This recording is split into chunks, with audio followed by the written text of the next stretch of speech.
Assalamu alaikum wa rahmatullahi wa barakatuh. Pour la troisième année collégiale, les différentes enzymes qui interviennent dans la simplification moléculaire des aliments le long du tube digestif.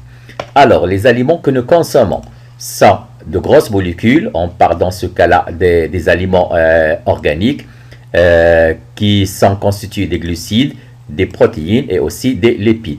Mais ils peuvent contenir aussi des petites molécules. On parle des aliments minéraux, l'eau et les sels minéraux, mais aussi on retrouve les vitamines qui sont de petites molécules. Alors, ces aliments-là, bien sûr, c'est le but de la digestion, c'est une simplification moléculaire. Donc, ces aliments doivent subir une simplification moléculaire pour donner des nutriments.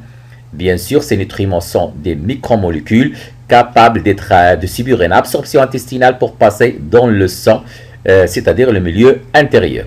Donc, à quel niveau, ou plutôt au niveau de quel organe, ces aliments vont subir cette simplification moléculaire? Donc, le tube digestif est constitué de la bouche, l'œsophage, l'estomac, bien sûr, le duodénum, la première partie de l'intestin grêle, et bien sûr le reste de l'intestin grêle et le gros intestin.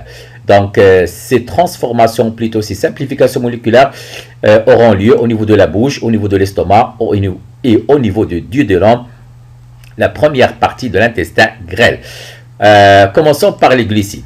Donc, les glucides au niveau de la bouche, sous l'action de l'amylase, enzyme salivaire contenue dans la salive, ils seront transformés bien sûr en maltose.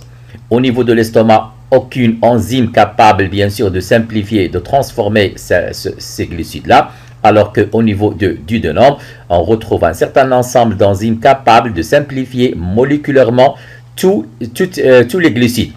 Je parle bien sûr du maltose, du saccharose, du lactose. Donc les enzymes, on parle de maltase, lactase, saccharase. Donc tous les glucides au niveau du duodénum vont subir une simplification moléculaire pour donner des glucoses, c'est-à-dire les plus petites molécules de glucides.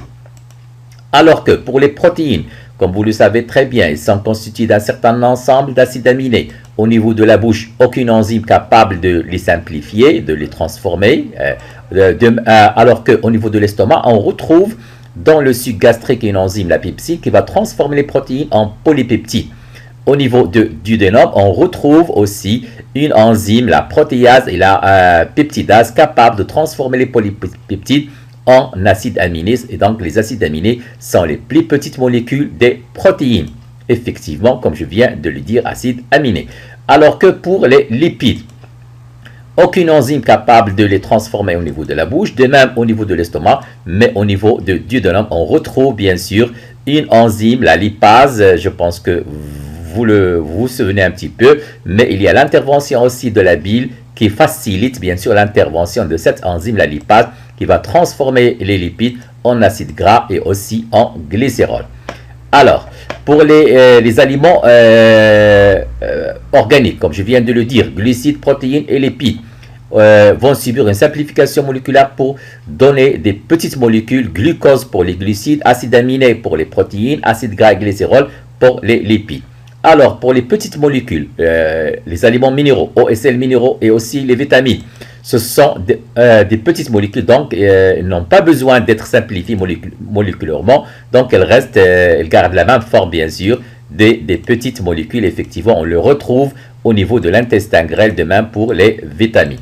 On obtient bien sûr ce qu'on appelle les nutriments qui sont constitués, comme vous le constatez, les glucoses pour les glucides, acides aminés pour les protéines, acides gras et glycérol pour les lipides, mais aussi l'eau, les sels minéraux et les vitamines. Ces nutriments, comme je l'ai déjà dit, ils sont capables, ils peuvent être absorbés, subir une absorption intestinale au niveau des villosités intestinales et passer dans le sang. Merci.